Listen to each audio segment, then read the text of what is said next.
All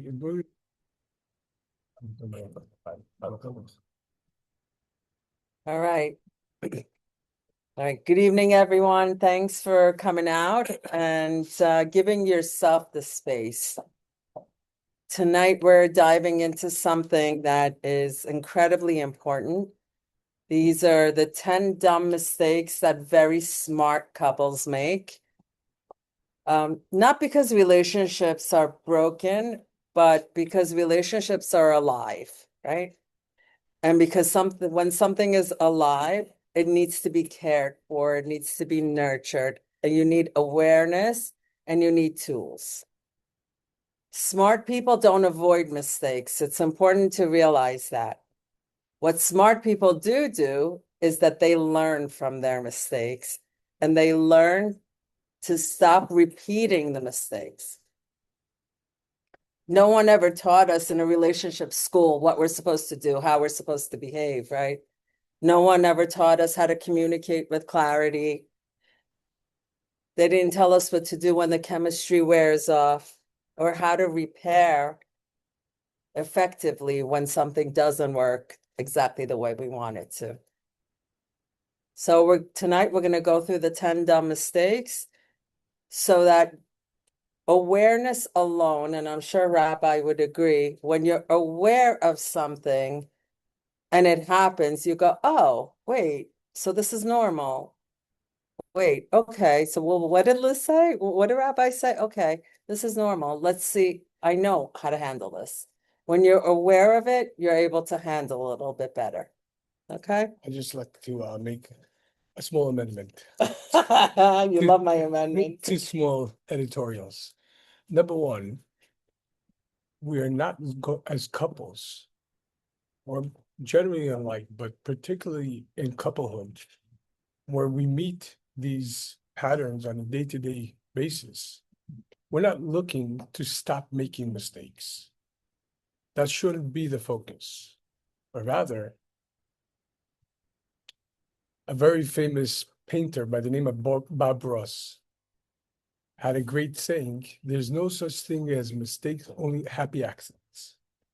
The aim of a mistake is to come to learn and grow from them. In other words, not to stop them, because sometimes in trying to stop the mistake, we might stop the opportunity as well. But to learn from the mistake and to grow from the mistake, that's a whole different perspective. That's number one. Number two, I won't call them dumb. There's a difference between dumb and stupid. Dumb is an actual impediment. It's a built-in impediment that is inescapable.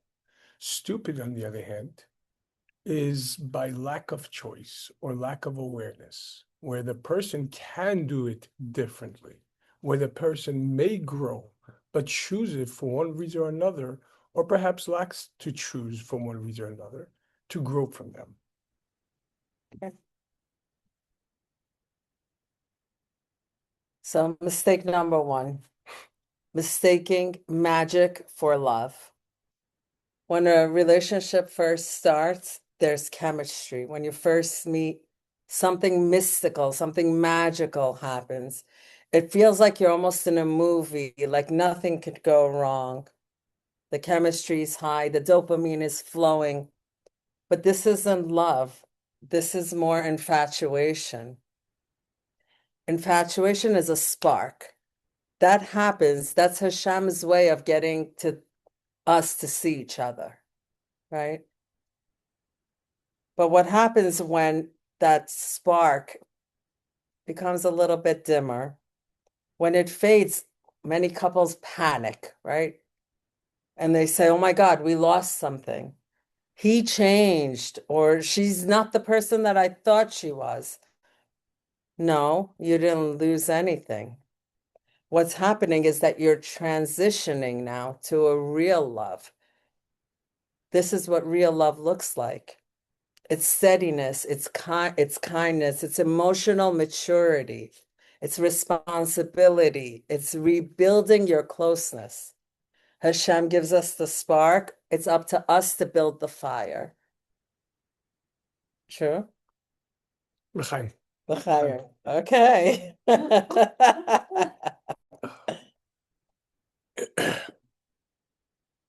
We all know, and I think we touched upon this in our previous session, in Fiddler on the Roof, when Tuvia asks his wife, Golda, do you love me? Now, this is going back to the 17th, 18th century, and there was no such thing as love. We're together. But all of his children, all of his daughters were falling in love one by one. So for the very first time in 25 years, he raises this question, do you love me? Imagine being in a marriage that in 25 years, you haven't discussed your emotion towards each other. And it's not that you haven't because you're resistant or you're shut down, because it's simply not an item of focus. And so, although the rest of the play has a lot, and certainly the script in itself has a lot of flaws, that particular segment got it perfect. Because what does she answer? You must be sick. Something must be wrong with you if you're asking this question. And he says, no, I really mean it. Do you love me? And she goes into this entire sing-song. After 25 years, I've cooked for you. We went through pogroms. We raised children, sickness. And if that's not love, I don't know what is. And then what he says, so you love me. And what she says, I guess I do. What's the difference? There's love as a concept. There's love as a concept. And the concept is fabulous. It's pleasurable because it hasn't yet come down to the nitty-gritty. There's a conceptual aspect of love, which people usually deem infatuation. It's not so much as an infatuation, as much as, yeah, in concept, in soul, in spirit, we're in love, as we discussed last week and last session. Love is in Hebrew alignment. Yeah, in concept, we're one. But how does that look in pogroms? And how does that look when your triggers are set off? And how does that look in good days and not good days? And how does that look? So there's a very, very famous anecdote from the Baal Shem Tov, the founder of the Hasidism movement, that once a Baal Tshuva approached him after several months in the honeymoon stage of Baal Tshuva, where you're enamored with God and spirituality and so on and so forth. And he says, Rabbi, in the first phase, I was so elated. I was so in love with God, with Judaism. But as of late, I feel so disconnected, and I feel like that emotions, that drive, that passion has waned away. So the Baal Shem Tov gave him a parable. It says, when we come to a bakery, and on the counter, there's a basket with cookies and cakes. It says free samples, free. A customer comes and takes one of the cookies from the basket, tastes it, says, wow, this is so good. And he takes a bag and starts unloading the basket into his bag. The baker says, what are you doing? He says, well, it says free. He says, no, the sample is free. Once you get a taste of the sample, now you have to pay for it. And that's really the transitioning part. In concept, God doesn't make mistakes where he puts us together. That's right. That's not a mistake. The mistake is to think that the love is about concept. It's about this, it's about the spirituality, the emotions, and the elations. True love has to go from concept to practical, to nitty-gritty, and then revert back into the concept to reorient. Just like when we when we have an entire day, we go back to sleep, our soul reverts back to its source in heaven. It's replenished with energy, reoriented for the very next day of this mission, and sent right back down. So too, there's a concept which is the intimacy between the husband and the wife, and that brings him back into oneness. But then, as we learned in our marriage class, the keys to the bedroom lay in the kitchen. And the keys to the kitchen lay in the bedroom. In other words, there's the concept and there's the actual practice. How does that look?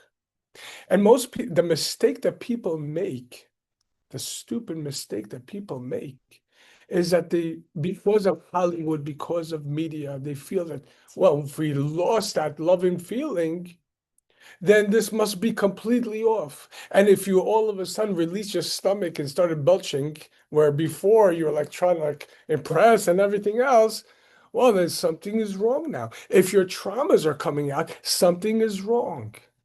But in reality, and as we discussed last time, it's specifically when your inner child, which was traumatized at some point in his childhood, feels safe enough to start coming out with your partner, with your spouse.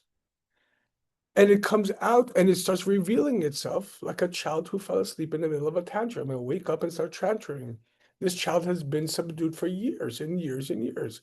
And now it feels safe enough to come out. But here's the issue with that, Rabbi. The important part to remember is that your spouse is not there to fix your trauma.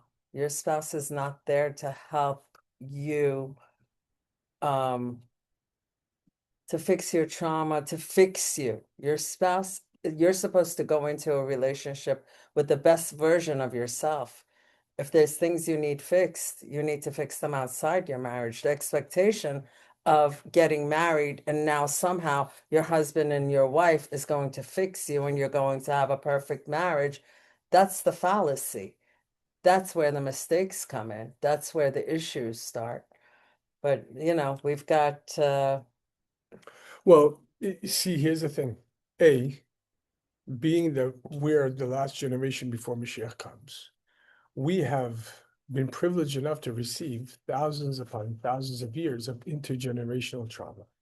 And each one of us has it inside of us.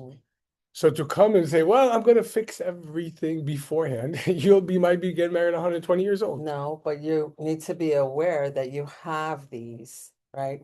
And the fact that you have them, if something is triggering you, it's your issue. It's not Totally. your spouse's But issue. going back, And his job is not to fix you. but going back, But isn't their job to support you? I thought that's what it's Support only you, like. exactly. That- Right, to support you in your To support refining. you. Unfortunately, many people jump into a marriage thinking that, oh, I'm married now, so he's going to take care of everything and we're going to live happily ever after. There's work that needs to get done on the marriage and separately, individually, right? It's not about having the husband or the wife now fill in all of those gaps within the person's personality that, the insecurities, the upsets that the person has come in with, the expectation of having your spouse fill those in. It's not a fair expectation. Well, Baruch Hashem, as of recently, psychology is catching up to what the Torah says. None of us need to be fixed because none of us are broken. That's right. The aim is, all right, if this is what we've inherited and this is what we've accumulated over a lifetime, over many lifetimes, and we're bringing this to the table, these are part of our building blocks, not our fixing blocks. These issues is exactly what our souls needed and our marriage needed in order to become our oneness, not our best version. There's no best version of ourselves. So in other words, the awareness is what we need. Right. We need to be aware that whatever issue it comes up is there specifically for our growth. Right. And connection. And for And connect, connection. correct. Exactly. So the stupid mistake over here would be to think that a marriage is concept based, is emotionally driven. Right. Rather, we are two souls which were always traveled throughout history together. And we're meant to meet at the exact point, at the exact time, having experienced everything we've experienced thus far, in order to be able to bring all of these elements and all of these items into their full productive value. And that only was going to happen when there is an actual connection between us, a viable connection. In other words, not to expect when you get your life together and you overcome your traumas, then we're going to start our marriage. Because there's no such thing as happily ever after. But in conjunction with the marriage, each person needs to work on themselves as well. Yeah. You can't think that, That's true. Okay. So, but it's only, you could only work, and from experience and doing this for about 30 years now. And it's very important to realize that nobody is perfect, including us, right? We expect perfection from those around us, and we expect perfection from ourselves. It's okay to say, you know what? I need to work on this. I need to work on whatever it is. But the knowledge is, and this is something we have to come into the marriage knowing, is that each, like we spoke about last time, the mashal, the parable, that this hand trying to scratch its own bicep can never do this, and this hand cannot, but each one does it for the other. So the aim of the marriage is to identify what works together, what doesn't. And as Ilona said before, to constantly lean in and to supply the oxygen, the safety, the energy, and everything that's necessary for this to happen.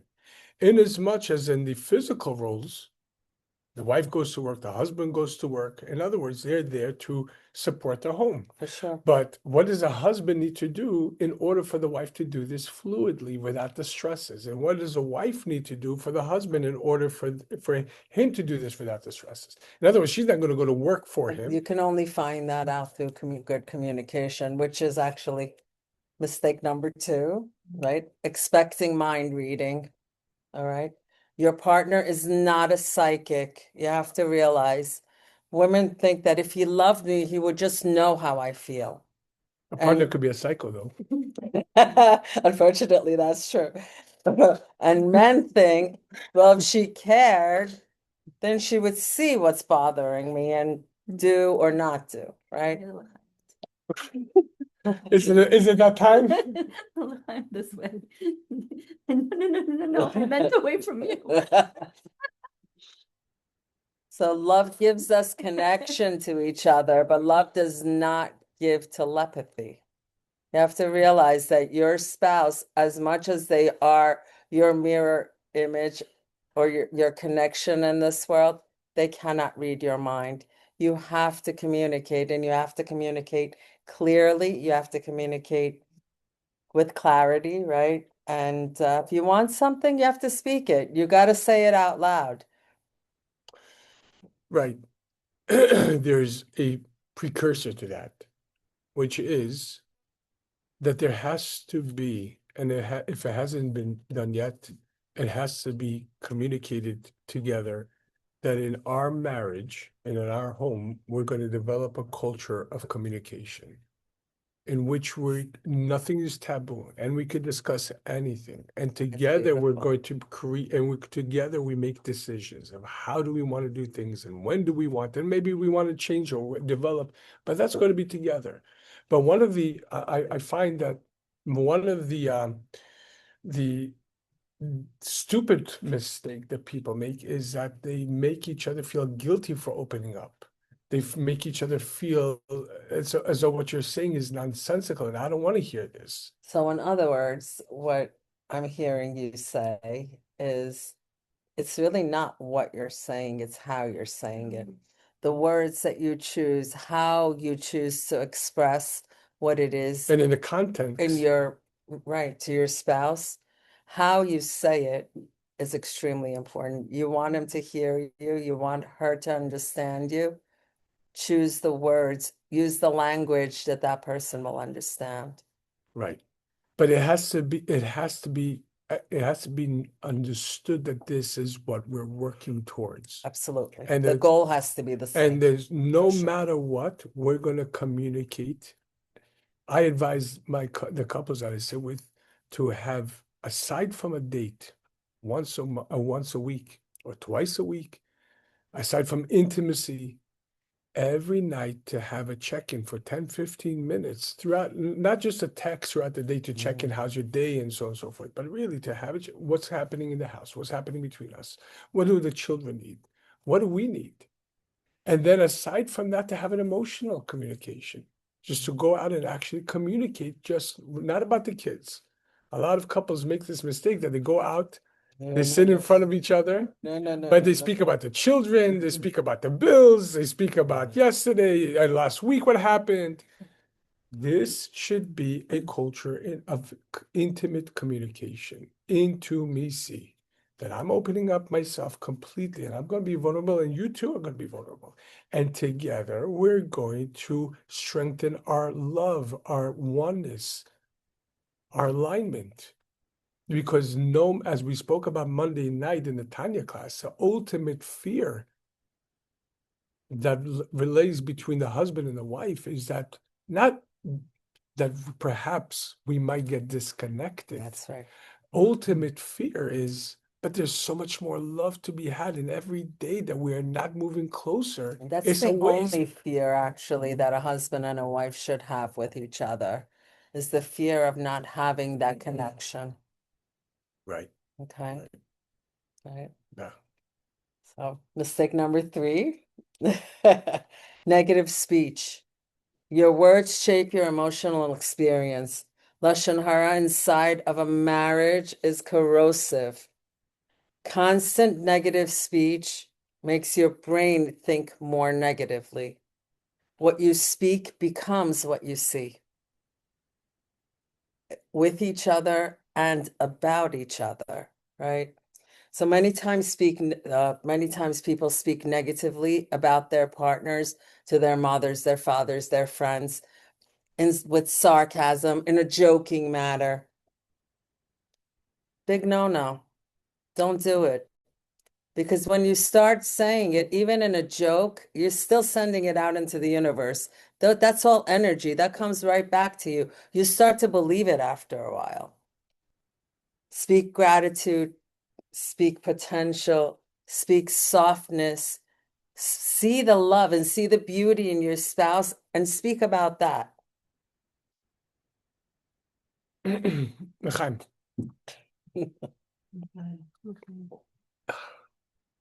In our relationships class last night, we concluded lesson number 5, in which we're focusing on the art of reproof. And one of the foundational points is that many times we speak negatively because we're feeling that something is off. It's okay to feel that something is off. The only question is, how do we translate that off? Is it an invitation to grow, or is it an invitation to dump upon? And that really is depending of how do we view ourselves and the role of our marriage. But the reality is, number one, as Coach just said, we are forbidden to speak about each other to a third party who is not a therapist, a rabbi, or rebbitzin, not to friends, not to spouses, certainly not to children, not to anyone. What happens in the marriage must be retained in the marriage for fidelity purposes. Because if any of the spouses feel that anything that's going to happen between us, anything that we're going to communicate to each other might leak out, then it's going to create a powerful apprehension to communicate later on about And if sensitive you don't matters. trust each other in a marriage, then it's really very little to go on. Correct. Trust is extremely powerful, extremely important. So that should never be broken. That should never go. And number 2, how do we communicate negativity? So we know that the Baal Shem Tov taught a foundational truth. Number 1, when we notice negativity in someone else, and that's the only thing that really we notice. I can't believe he is doing this. I can't believe she said this. I can't believe that is indicative of what psychology calls in modern day projection, that we have it inside of ourselves. We're looking at a mirror. That's a Kabbalistic We perspective. are seeing it because Because we have it. If we didn't have it, we wouldn't even see it. so first and foremost, when we notice it's something negative, we have to first and foremost look inwards. Why am I seeing this? What is God trying to teach me by divine providence? Before I even open up my mouth and say, why didn't you just first and foremost, why am I, and especially if it's cyclical, why am I repeatedly seeing this? Number one. Number two, if I'm seeing it, here's the gauge. If I'm noticing and the only thing I'm taken aback by is the fact that so and so is doing or saying this and this, I can't believe he's such a, then you're looking at yourself. But it's the first signal that we have upon noticing the negativity is so and so is going through something. How can I help? I want to help them become better. Then this is a proof that you're there to help. Having said this, the Baal Shem Tov teaches, and the Rabbi really focuses, don't say bad, say not good. Mhm. What's the difference? It seems like it's a euphemism, but in reality, these are two different realities. We spoke about this last week. We spoke about this out of the classes. Torah explains, especially Torah Hasidus and Kabbalah explains words create, thoughts create. We are co-creators with God. And our thoughts and our words create the realities that we live in. When we deem someone or something bad, well, first and foremost, on the most surface level, is abracadabra. As we said, how many times? Abracadabra, two Hebrew words. Abra, I will create, as adabra, as I will speak. You're So, creating a reality. You're not a it's all victim energy. of your reality. You're a creator of your reality. So watch your thought. You remember that famous axiom? Watch your thoughts, they become your words. Watch your words, they become your emotions. Watch your emotions, they become your behaviors. Watch your behaviors, they become your tendencies. Watch your tendencies, they become your habits. Watch your habits, they become your life. And it starts with the way we think and we communicate. Number one. And then, therefore, we have to say not bad, but not good. Why? Saying bad is this is bad. You are bad. I'm the kind of person that looks good. So in between a husband and a wife, the first thing is Judgment. going to happen. The spouse who's being communicated to, who's being spoken to, is immediately going to put up defense mechanisms. It's already hurting. I don't want to hear this. It's striking a nerve inside. So I'm going to listen until I can't anymore. If it's repeated over and over, the spouse is eventually going to shut down. That's number one. Number two, saying not good means that there's good, but it's not there yet. This is below par. And we have to work towards this. Saying not good is an action, and saying bad is a rejection. You're bad. This is bad. I'm rejecting this. I don't want this. I don't want you in this state. Saying not good is an invitation to grow, to become better, to improve as a whole. And in communication, this is a stupid mistake that we think that if I'm going to tell you what problem I identify, because we say, okay, we're going to have a culture of communication. So I'm going to tell you what's on my mind so we can remedy these. But what am I going to tell you? I don't like this. This is bad. So this is not communication. We spoke about yesterday the difference between talking and speaking. Speaking is harsh. Talking is soft. So if we put this in the context of what this class is about, it's about the awareness for each of us to be aware of pitfalls or be aware of our own behaviors in order to make sure or in order to remedy if something does happen, right? So in the context of the negative speech, when you become more aware of the words that you're even thinking about saying, when you're aware of that, you say, hey, wait a minute, this is negative. If it's negative, if it's not something good about my spouse, then it must be something that I myself have. And if I have it, then it's something that maybe I need to work on rather than projection or rather than definitely not talking to other people about it. So, right. So, okay. Mistake number 4, assuming intent. I mean, we all know what happens when we assume. Yes? What happens? What happens when we assume? We make Tell an me, please, ass coach, out tell me of what you happens. and me. Simple, right? Most arguments come not from what happened, but from the story that we tell ourselves from things that happen, right? So he ignored me on purpose, or she wanted to hurt me by saying this. Usually your partner is overwhelmed. Your partner is doing his own thing or her own thing. They're distracted. They're tired. They're just human. It's really 90% of the time not about you even. But if you're going to assume the intent is bad, guess what? Who's that on? Who's creating that? You are, right? So we go back to communication. Instead of assuming that intent, softness. Go back, take a pause. Hey, can you help me understand what just happened? Did I miss something? I felt bad when this happened. Did I misunderstand it? Go back to communication rather than the automatic, he hurt me on purpose or she did that on purpose.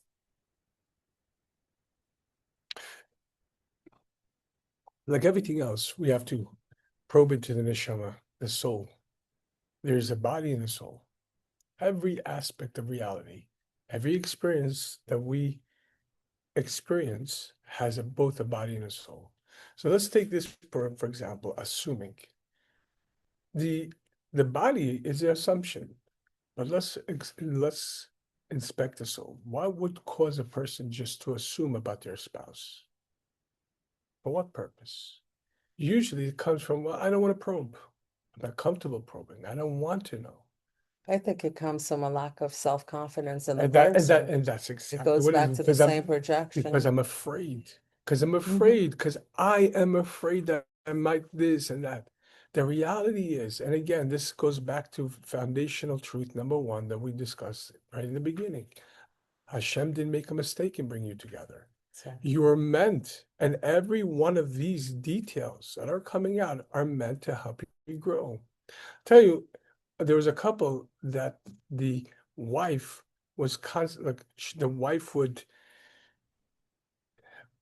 I don't want to use the word attack, but she would verbally attack the husband because he would shut down. And she would constantly say that you're shutting down. Why don't you say this? Why don't you say this? In reality, and the assumption is you just don't want to say anything. Reality is, when we sat together, we realized that there were many, many experiences that this man had as a child and growing up where he was just shut down and he was never given the voice to be able to express himself. And expressing himself wasn't something he was comfortable with when he was emotionally triggered, when the vulnerability aspect of his life had to open up. So her assumption was he just can't be bothered and he just wants to ignore me. The truth of the matter, he didn't want to ignore her. He just didn't have the emotional availability. And she could have easily helped to make him feel wanted and listened to, and then it would have came out. So she needed to create the space for him to and do that required her to have self-confidence, because that self-confidence is, I'm important enough to create this space for us. This is the intrinsic self-worth, that I am important enough that no matter what happens outside, I'm good enough to do this. When a person doesn't have that intrinsic self-worth, the only thing that they have is their personal confidence, what's happening outside of me. How's my success or failure right now? That's the only thing. And therefore, the person attaches himself to a fixed mindset, which they are afraid to take a risk. Therefore, it's so much easier to assume. It's so much easier to blame or to shame, because then I don't have to go into the nitty-gritty. I could just say this is wrong and you're wrong and this and this.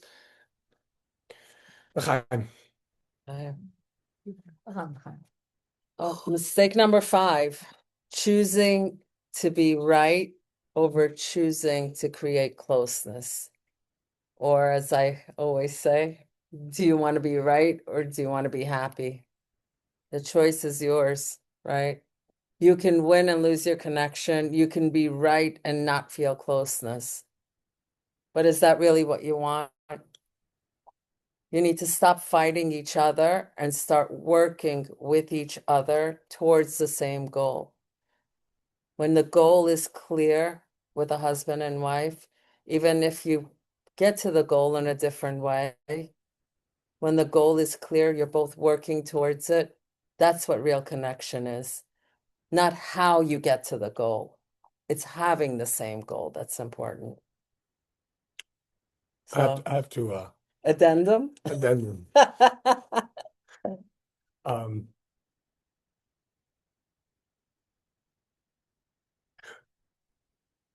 remember, we spoke in a previous session the difference between fighting and arguing. Arguing is healthy. Fighting is toxic at all times. While arguing is in both sides trying to discover what is right. We don't come with a personal agenda other than we want to discuss so we could determine what's right for us so we could grow. You have your perception, your perspective, so do I. I'll bring my data, you'll bring your data. It's not about winning. It's about achieving a closer connection than we had before. While fighting is always about who is winning. right. And so long as it doesn't feel absolutely right. Well, what do you mean? What does that mean? Absolutely right. The only way for one to feel absolutely right is by character assassination of the other until they're completely and utterly wrong, until there's nothing left. Then the person feels right and they won. But what did they win? What they actually won. They say, play stupid games, win stupid prizes. What did they actually win? They won independence. They won disconnection. That was the prize. Now, I feel that you're right, I'm wrong, and we're in two different corners. So too over here, it's not about winning. It's not about being right. It's about achieving what's right for us. Now, the only place where I would put the addendum is it's not about being necessarily about on the same page. The page that we have to be on the same is we should always be one. That's right. No The matter goal what. has to be same. However, now that you have this perspective or you have this need, and I might not even have this need, but being that you have this need, we might not be on the same page with this. But being that you are part of us, how do we work this need into us? How do we negotiate this? How do we grow with this? So the communication is not, well, it's either I'm going to give in myself. It's never about putting on the blindfold or boxing gloves. It's about how do we communicate this? How do we utilize this? How do we look at the nitty-gritty? What works, what doesn't work? Let's try it this way. It doesn't work, fine. We'll try it another way. True. So mistake number 6, letting small things become big things. Rarely do you have a relationship that explodes because something big happens. It's those tiny little things, the ignored moments, the sighs, the eye rolls, the small disappointments that go from a little snowball and gets bigger and bigger and bigger into a wrecking ball. So healthy couples are able to bring things up early, bring things up gently, communicate. Can we talk about something before it gets bad, before it gets bigger? They talk about things, they handle it, and they move on, rather than letting it fester and become bigger and bigger and bigger inside of them. And then other things happen and they add to that, and it adds more to the pain and the upset, and then explosion. So you want to handle things when they're small as much as you can. Sometimes the handle is, it's okay, let it go.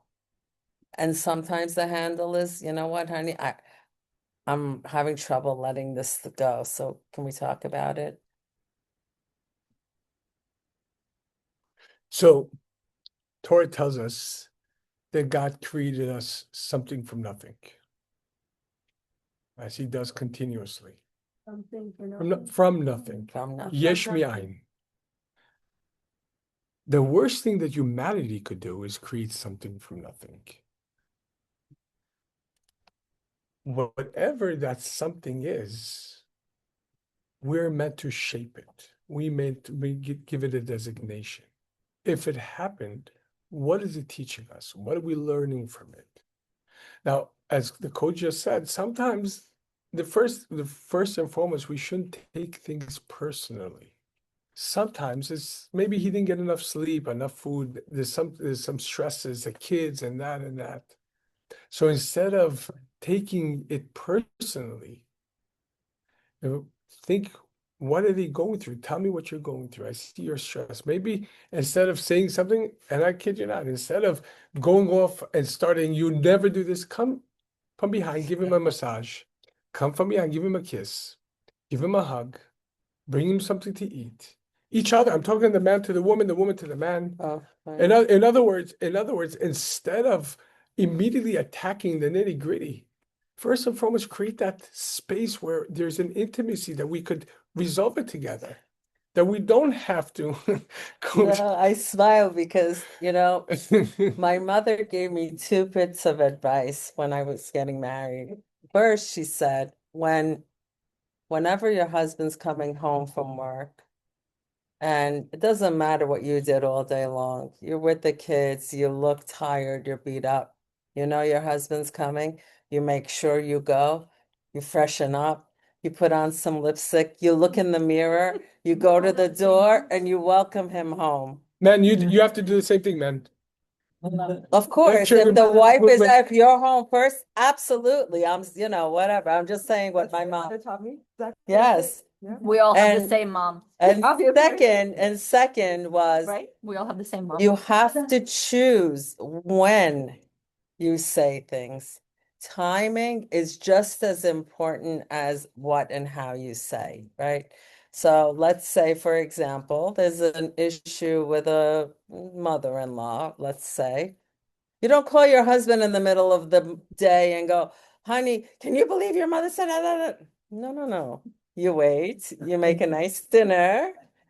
When your husband comes home, make sure he's fed, make sure he's comfortable.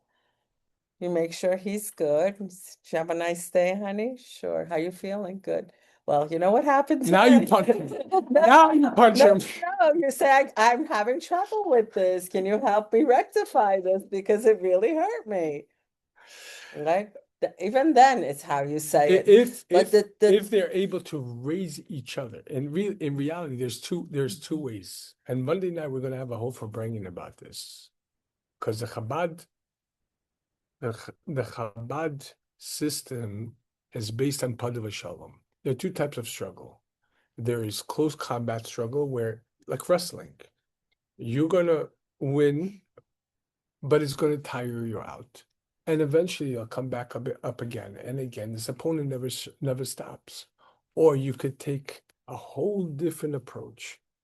I always recommend that the couple continuously, just like we did, and this is something that is so imperative that unfortunately we forget and gets lost in the fine print of marriage, of the nitty-gritty of marriage, of life. We forget that we're constantly meant to court each other and to constantly just romance each other and finesse each other and raise each other beyond the nitty-gritty. So yeah, you might but imagine the husband calls throughout the day, the wife calls, and they meet and they this and they that and that. Yeah, the mother got it, the child is, but everything they come at it together and they're building each other. And he raises her and puts on a pedestal. She makes him her focal point for life. They won't take it so seriously, so personally. Okay, this is what we're dealing with. All right. Exactly. And the husband's or wife, if the wife is out, sees that you went out of your way to create such a beautiful, space for them, not only with the food, but the energy. You're putting a comfortable area for them. So it's important for you that they are comfortable. Believe me, they're going to be more apt to listen to what you have to say as well, right? So, okay, number 7, I think we touched upon already, but we'll talk about a little bit more. Expecting your partner to heal you. That is a mistake. Expecting that your partner is going to fill in all the gaps. Your partner is supposed to support you. They're supposed to love you, but they cannot heal your childhood wounds. They can't heal that. They can be there for you, right? You disagree with that? Really? I do. Really? Yeah. Really? So having an Really great. wait. So having an expectation, to have an expectation from your spouse to actually heal whatever your pain you're in, that's unfair on that spouse. Well, How the healing is not. Mhm. We know that even in psychology today, and Baruch Hashem, the old pop marriage psychology has dissolved in favor of more truthful psychology. Understand that all psychology is the discipline of understanding the ego, the animal soul, and which we're equipped with, which we cannot override, which we not conquer. Rather, understand that we're going to have the animal soul. The ego does keep tabs. It has a negativity bias that is hard coded. So if we've been through pain, if our parents or guardian, for one reason or another, they did their best, but they had their intergenerational trauma, and they didn't have the tools to be able to filter that out, and didn't raise us exactly the way we feel that we should, even though by divine providence we're raised exactly. Psychology today understands that our old brain is actually what quote unquote falls in love with our partner, because our old brain recognizes that this is the exact model that is congruent with what I went through as a child for either my father or my mother. And but not only the negative, but they also have possessed the positive, and our connection is Okay. going to be cathartic and therapeutic. Now, if the healing is not, well, I'm going to come and heal you. What it means is, if you felt, and we spoke about the different attachment styles last time, if the person had an anxious attachment style because their mother in their first stage of either in nature or nurture, either in utero or later on, the mother was just not in a good mental emotional space. Okay. She was she didn't have a good relationship for whatever it is. So they're going to become what we know as emotional vampires. They could never feel essentially loved, Okay. right? While the other one, the avoidant, is going to be the one that could go through the motions, but not Okay, the so emotions. let's say this So now, marries their husband. They're supposed to have an expectation that this husband is supposed to well, heal what's them. going to happen? Yes, because the one with the anxious actually has a tikkun. The tikkun is to create that safe space for Talking about the Kabbalistic way. right. Of course, So you 100%. so that Your was spouse is there in order to help you become the best version of you. 100%. not the best, your only version. Your only version. Okay. But what I'm talking about is the expectation that a spouse goes into a marriage with, is to say, okay, I'm broken. I'm completely broken. I've been hurt. I have all this trauma, and it's your job to fix it. Okay. Number one, nobody should ever say I'm broken. That's number one. It's because it's off. But that, But I hear you, okay, so but let's they let, do, let's but that is let's what people let's do. explore what you just said. Let's explore what you just said. When with that assumption, you're here to heal me. What exactly does that look like? When we say you're here to heal me or not here, what does here to heal you mean practically? Because when we do marriage, we're speaking about concept and practice, right? So what would that look like in practice? Heal me. Right, to change it. So you're not here to change me. We're not here to change each other. We're here to give each other our entire being, and being that we're two halves of one whole, we complete each other. My strengths, my weaknesses, and everything between that completes your strength, and your weakness is your strength, and vice versa.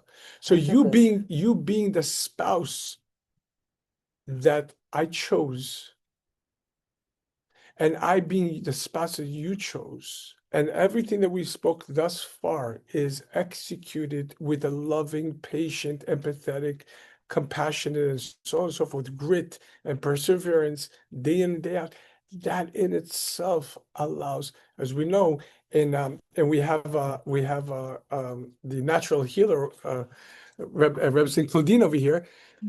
We know that the body is equipped to heal itself if we don't toxify it constantly, right?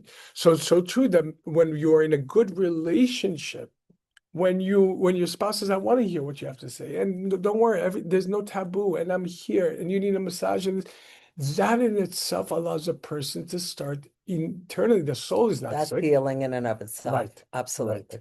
Right. Absolutely. I hear what you're saying. You're talking about in a perfect relationship, the way it's supposed to be. No. That's not that's a normal. That's what a relationship is supposed to be. Right. Perfect relationship. So- I don't know what. So I don't necessarily think that saying that you're here to heal me necessarily means that you're here to change me. Right.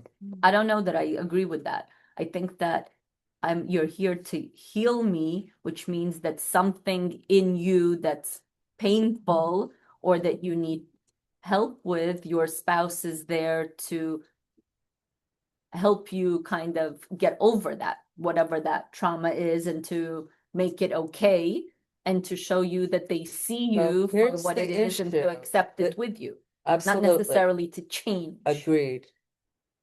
The problem is the expectation. The spouse is there for that. I don't think anybody should have any expectations of anything, That's period. right. Oh, And no, that's the mistake. that's chaos. You're sitting on a chair expecting to hold you up right now, right? No, it could break. So you would sit on it? You would. So Taking Hey, a chance Rabbi, because I No, I you believe can't. in You're Hashem. already taking a Hashem didn't chance. put me somewhere where I'm It's a- gonna hurt myself. It's a 50-50. It's 50-50. I might be sitting, I might have to go to the hospital after It's this. my emunah and my bitachon. I'm not sitting on anything No. broken. We have to have expectations, but those expectations are not there out of the ego. The expectation is from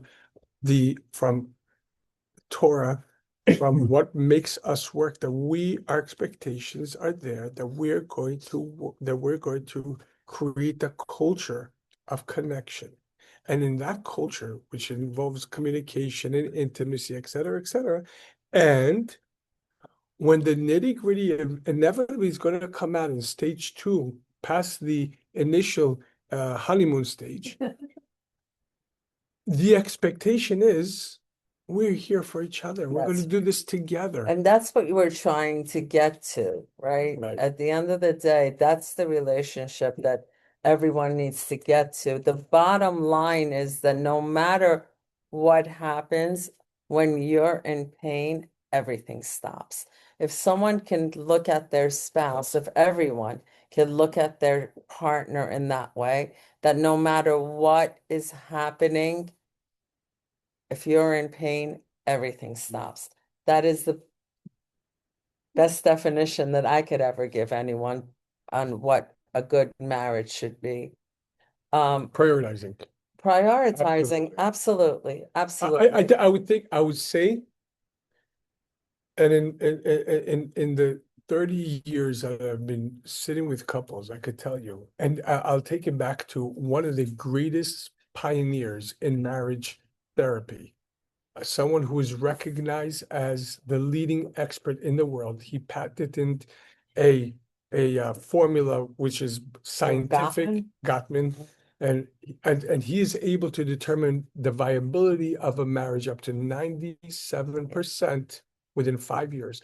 And it comes the first and foremost crack in any marriage, in any marriage, not any relationship, but any marriage, is when one of the spouses doesn't feel valued in their own relationship. Sure.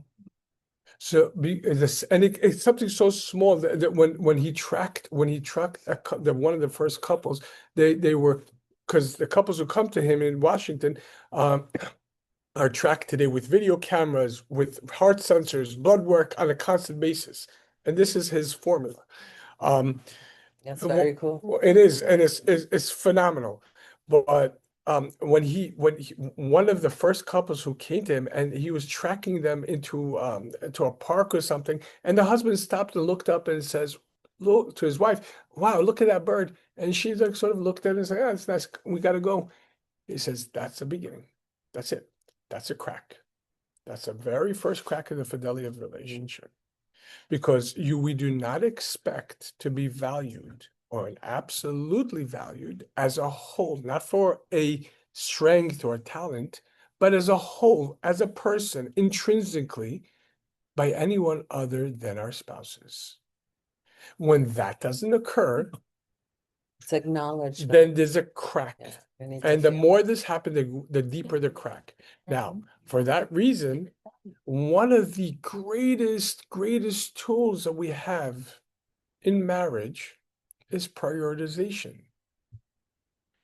When we are constantly prioritizing each other and actively pursuing prioritizing each other in a proactive manner, not okay, you said something, okay, you said over and over, fine, come on, let's go. But in reality, that I want to know what you need. I'm here for that. I'm here to raise you. I'm like we said last time, Rambam says a husband's love towards his wife is gauged by his ability to align to her as much as he's aligned with himself, to himself. Whatever he gives himself, he gives her, and put her on a pedestal as far as respect more than he respects himself. In other words, her uniquenesses, her nuances, her, like even her menstrual cycle, when she's a little bit hormonal. I find that unfortunately many times, and I've seen this, that women are hormonal and the husbands who don't get it, and I'm not talking about like crazy hormone, I'm not talking about emotionally hormonal, that's a whole thing by itself. I'm talking about hormones as the fact that after childbirth, women do not look exactly like the way they did before.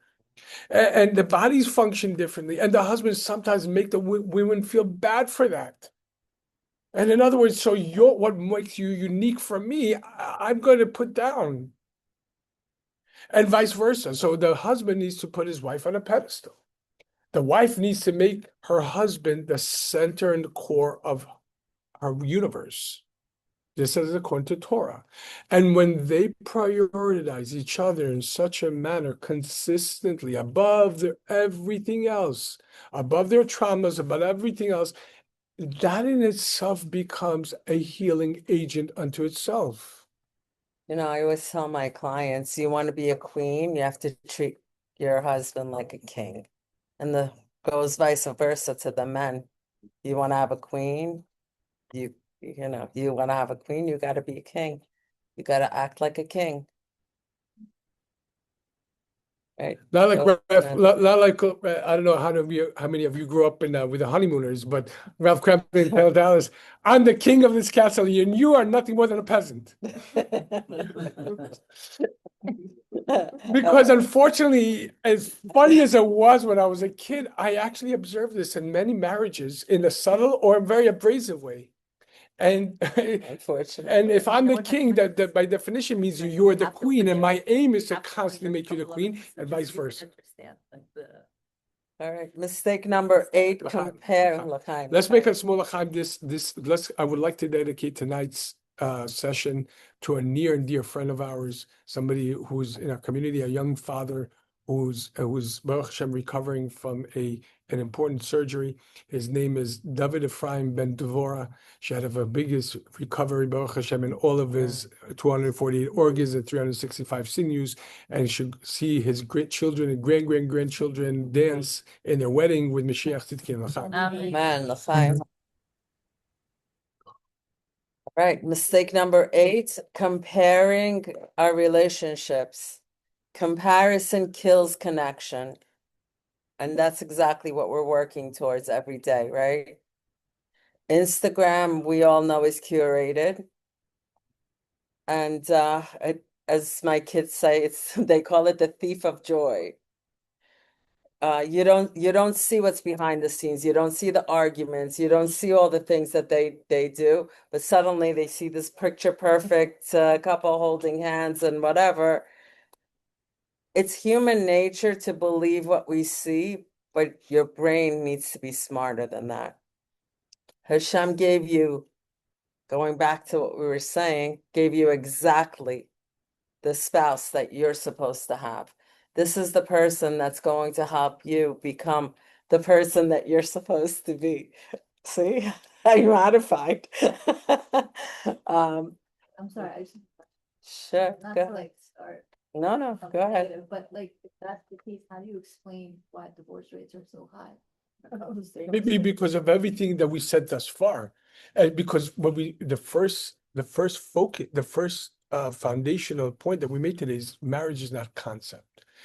The nitty-gritty emanates from those concepts. Like, in one thought, Hasidus explains, in one general thought, includes within it thousands of years of dialogue, of monologue.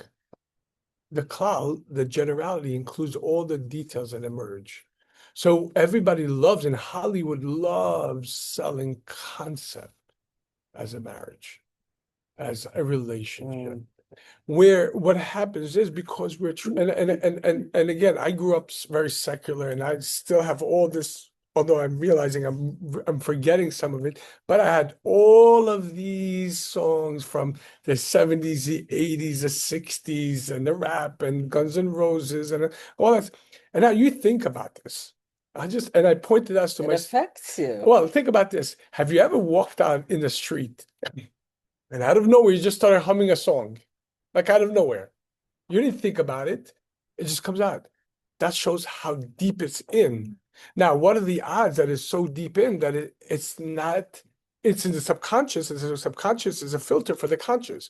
What are the odds that our relationships are not being filtered out through these? Now, you have movies, you have media, you have books, which are even more dangerous to a certain extent than even movies. Because in books, you're using the power of imagination and the power of discernment, and it goes so much deeper, right? So the issue is that we've been sold that marriage is a concept. And it's dispensable. Well, because We've been sold. well, it's only dispensable because, well, if it's only dispensable because, well, it was supposed to be a good concept and it was initially, but now that we got into the nitty-gritty, not understanding that this is the very expression of the concept. This is how the concept is actually coming out and emerging. So if we are not aware of that, we think, well, now that the concept has been overshadowed by this and this, well, it's dispensable. This is not what I signed up for. It's exactly that reason. If we understand that these are stupid, not dumb mistakes, dumb again, the difference between dumb is like, well, we don't belong together. We never belong together. And somehow we just, everything's screwed up. This is dumb. Therefore, nothing we can do will ever work this out. This is stupid because we could choose to do it differently. And no matter where we are in the relationship, we have the choice of choosing life right now, choosing what makes it work. Yes, Pina. When God, you said that God put us together, God does not make a mistake. How come there is a Jewish law of divorce? Because there are concepts in Chassidut, in Kabbalah, and this is taking a little bit more mystical, but just on the surface level, you could be soulmates. But soulmates, you see, the Rabbi, the Hasidus explains that soulmates are not bound to time and space. You've been traveling together, two halves of two souls, from the origin from Adam Arishon and Chava. You're always affecting each other way before you meet. There's always a ping. There's always, in quantum physics, they call it quantum entanglement.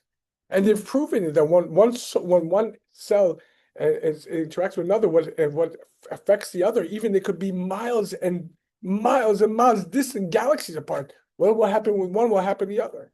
We're always pinging with each other. Hence, when your husband was putting on tefillin at 13, you don't have to put on tefillin. You know why? Because you fulfill your mitzvah of putting on tefillin through him. He lights Shabbat candles. He doesn't. You light Shabbat candles. He doesn't have to. Why? Because he's fulfilling his mitzvah through you. Everything that you go through is pinging through him, and it's a synapse back and forth. The marriage is actually bringing the bodies together, the animal souls together, the human experience into this. Now that requires humility. Because as we've been learning in the relationship class, the biggest impediment that we have, in AA, they give a sticker to put on a mirror, on the bathroom mirror. You're now looking at your greatest challenge throughout the day. The biggest impediment to a marriage is ego. But I want, I need, and who are you to tell me this and what it is? And spy versus spy is already convoluted. And so even if they're soulmates, the aim is to bring it into the experiential, from the concept into the actual practice. If not, it's going to revert back to concept, at least for a lifetime, and they're going to get divorced. There's a different way of looking at it. If they were meant to get together, if he had a soulmate, and he waited, she said no. Okay. And this is actually from 2 weeks ago. The Rabbi was explaining this in the parsha, why Eliezer was so rushing to get this done. Because it's plausible to lose your soulmate in one lifetime. Someone else will get it. Now, for that person, that won't be. It will be the most compatible person. It's not their soulmate. What's going to happen is it's going to course correct by either divorce, because they don't belong together. They just were there for each other for a little bit until the other soulmate was ready. Wow. And so either divorce or predeceased. One of the spouses is going to be predeceased, and then they're going to move. Having said that, there's one more aspect, which is perhaps they had a tikkun that they didn't finish in the previous life, and they were meant to get together for X amount of time in order to finish that little one drop or whatever needed to be done. And once it's done, Hashem is going to put in their mind, that's it, we got to move apart. That's what David Gam said. And perhaps they meant to have this child. See, we're not what's called in Hebrew Bucky. We're not proficient in souls and past lives. We're not the tzaddikim, the Rabbeim, and so on and so forth. But we do understand that if you're married, if you stood under a chuppah, God did not make a mistake, and you are meant to be active, taking on a day-to-day level, sometimes minute to minute, concept to reality, and checking in. What's the concept? And how does that translate to reality? Intention must be expressed through practice, and the practice must always be checked for the intention. Am I expressing it? So you're saying that your job, each person in a marriage, their job is to always, no matter what, look and see how they can make the connection better. That's it. Period. That's it. Simple, right? And if you And if- have that, you're going to have a great marriage. Right. You do your part, irrelevant what the other one is doing. And that's exactly. And I always suggested, even if your partner's not even doing if your it, in spouse other is words, hurting, you need to do it. if they're not being treated, don't stop your responsibility. Right. You keep on giving no matter what, because that's what your neshama needs to do. That's what you're here for. And it's not easy. It's actually a negation of ego. But on the other hand, I'm not talking about just I'm not just talking about in toxic situation. I think there's a book called the Guide to the Romantically Perplexed. And the author, the doctor who wrote it, is a woman, puts in a powerful point, and this is a key to all of life. Success is in any aspect of life is not determined by the good days. You don't have to have good days to deem yourself successful. Success is specifically established in the difficult times. How do we respond, not react to each other in the difficult times? If I could only count on you when things are good, when we're in love, when everything, but as soon as the nitty-gritty, as soon as I'm going through something, you're going to shut down, then I can't count on you. and therefore I can't be open to you. But the relationship that even in the and especially in the hard times, you keep on okay, we're I gonna have keep to on tell you, I find that even if one spouse, right, you know, you have different percentages. Each of us wake up in different moods each day, right? Some days you can both be at like 90%, and there are some days that one is feeling maybe 40% and the other one is at 100%. Those are the times when if the person is not feeling as good, but the person that is feeling their best puts in and doesn't say, oh, well, marriage is 50-50, which a lot of people say, which is absolutely 1 billion% false. Marriage is not 50-50. But- Marriage is 100-100. I actually Marriage saw is something 100, from Rabbi 100. Manis Friedman today on Instagram about that 50-50. Oh, yeah? I wanted to save He's it to awesome. show you, and I He's awesome. did. So if you look at marriage as 100-100 and you put in your 100%, Okay. even if your spouse is not feeling that at that moment, they will rise to that occasion. You bring the marriage along. It will come. remember one thing. We can never be equally strong at the same time. Sure. Where my strengths are going to complement your weaknesses. Your weaknesses are going to elicit my strength. Where my weaknesses, that's where you're going to be strong. It's not a power play, it's not a tug of war, it's not who is going to emerge the victor, but rather how are we lending to each other non-stop continuously. Okay, so mistake number 9. Mistake number 9 to me is the core of marriage, especially the younger the marriage is, especially when you have younger children. It's imperative to make sure that the friendship doesn't die. When you become busy with work, with the kids, everything is, you're so busy, you tend to forget that your spouse is your best friend. You want to always keep that friendship going. And by that friendship, I mean, a marriage is romance, yes, but it's a deep friendship more than anything else. It's the playfulness, it's the inside jokes, it's the little things that you do for each other to keep each other on your toes. It's the little looks that you give each other. Those are imperative. You have to make sure that that always stays alive. With that, the date night, extremely important to keep that. Now, by date night, I don't mean you have to go to a 5-star restaurant and spend $500 and dress like whatever. A date night could be a night for a few hours after you put the kids to bed that you say, you know what, tonight, honey, it's just me and you. We're going to open a bottle of wine. We're going to put on the fire. We're going to shut off our phones. Phones are a big no-no. The TV's not going on if you watch TV. No distractions, just me and you. And you're going to talk. You're going to talk about whatever.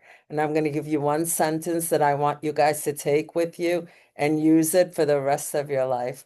You ask your partner, tell me something that I don't know. And then you be quiet and let them think. I still do this with him after 32 years. And sometimes he says to me, you know everything. What else do you want me to tell you? And I'll ask him again. And I'll ask him again. And now usually after the third time I ask, he'll come up with a story from his childhood when he was playing soccer with his brother or something. And it turns out, I'm like, oh, that's so interesting. Oh, and I have a scar here because of it. And he'll get into the conversation. But it's amazing because these are the conversations that will bind you together. So keep that. Tell me something I don't know and sit back and let them talk. I would venture What I happened? would venture to say that where most couples struggle is because they didn't focus in the beginning of establishing a friendship. Ava v'achva shalom v'rois. If you look, we're actually learning this discourse on Shabbat morning that the previous Rebbe said during the wedding of the Rebbe. And it's based on the seventh bracha that we say under the chuppah, which the seventh bracha focuses on the 10 items of connection between the husband and the wife. And one of the focuses is a friendship, happiness, joy. If there's no joy and happiness preceding the husband and the wife, well, one of the things we learned this Shabbat, a happy person is able to look beyond the surface of the impediments. This is how we know we're happy in ourselves, in our relationships. We are able to see the depth. We're able to see the real person. When we're not happy, we start zeroing in just on the surface, what's not happening, and so on and so forth. But having a friendship is absolutely vital because the romantic and the intimate, all of that is built on camaraderie. And if we don't have that, and like the coach just said, that camaraderie needs to constantly, like a good friendship, has to be stoked. So there's many dates, and if you don't have an hour, those of you who, well, okay. Those of you who sat with me know my first date that I give is a blindfold date. It's a simple date in which you go shopping together in a supermarket, and the husband finds a recipe that he wants, the wife finds a recipe she wants, something 15, 20 minutes to prepare. They come back home. The recipe that he chooses, she has to prepare with a caveat. She has to be blindfolded. He has to come behind her and he has to act as her arms. He picks up her arms to pick. She doesn't know. There could only be 3 verbal instruction throughout the entire time. This touches upon trust, reliance, creativity. Video tutorial? Yeah. I mean, I've actually encouraged the couples to take videos of themselves doing this. And therefore they're doing this together. They're building trust, team building. I like it, honey. We should try this. You could tell a lot. You could tell a lot. Why didn't you ever tell me to do this? When I sat with you, I didn't know this stuff yet. I got gypped.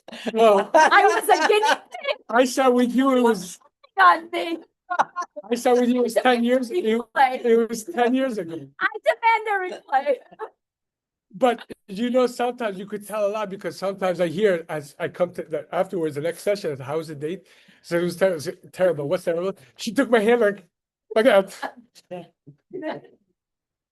like whiplash. But you see, but that's the thing.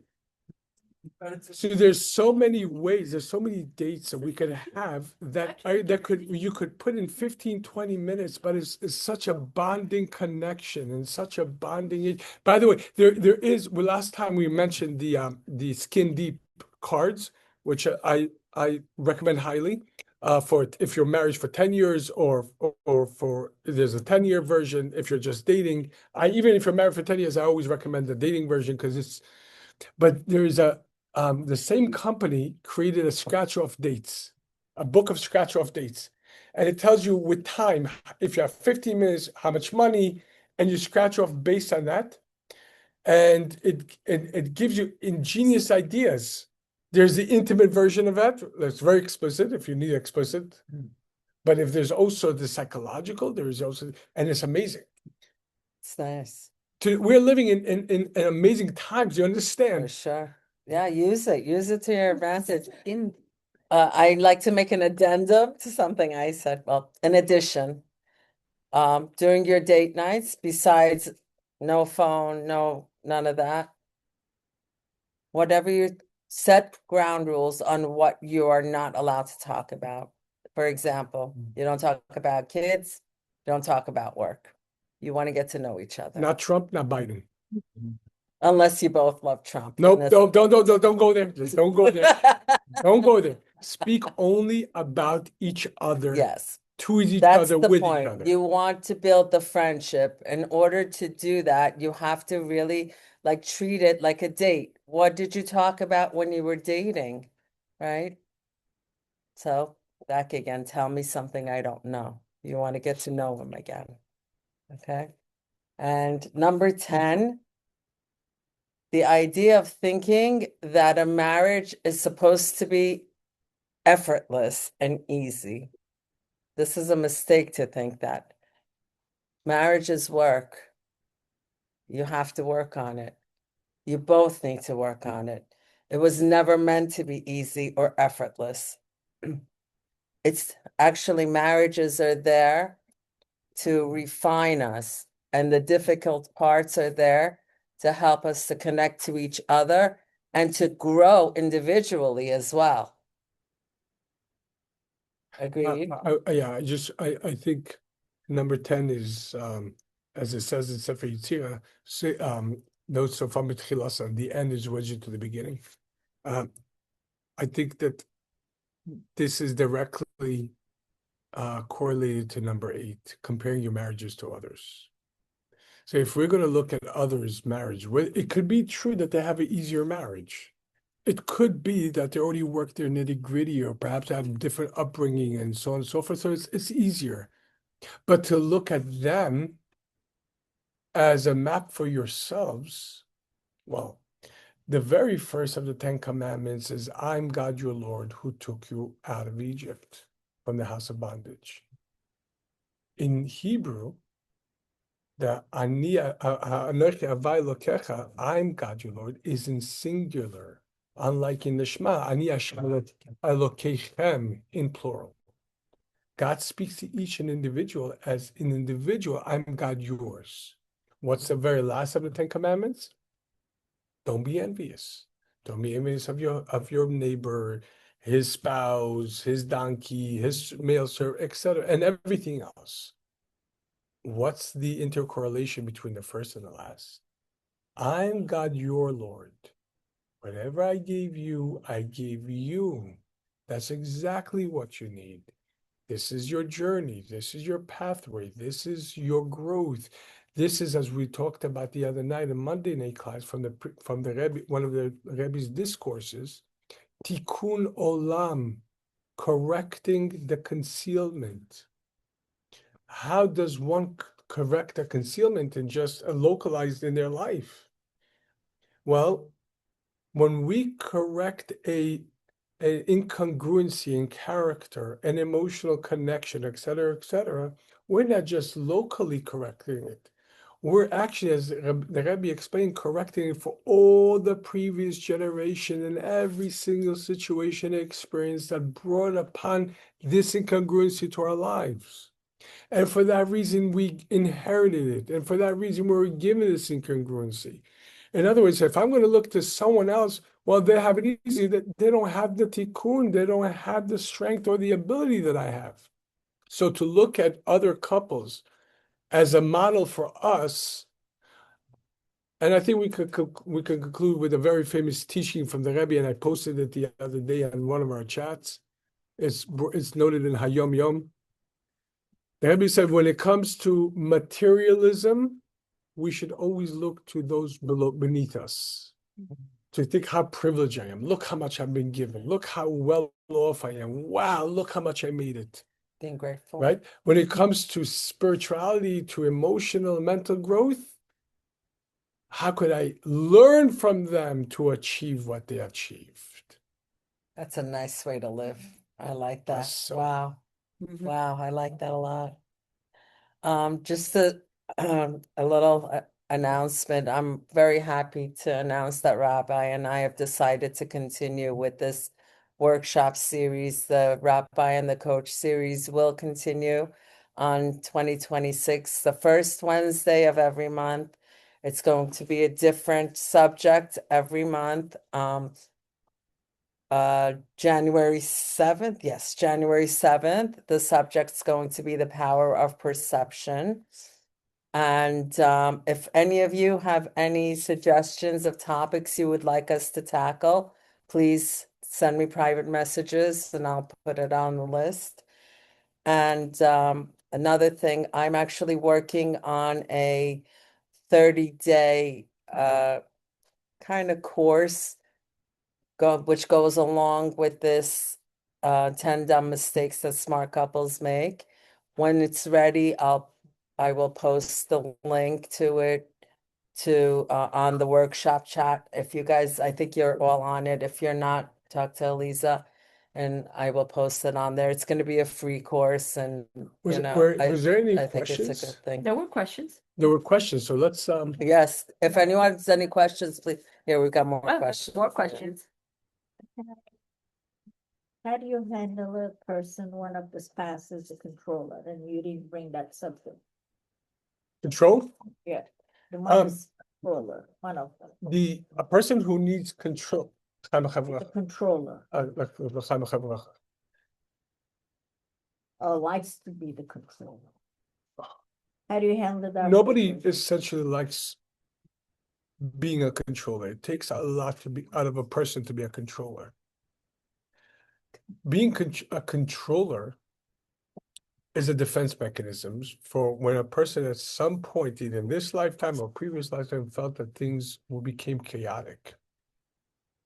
Things begin to be. Chaotic. And so their ways to be able to constantly, in their mind, thrive is to control all the settings so they could actively live.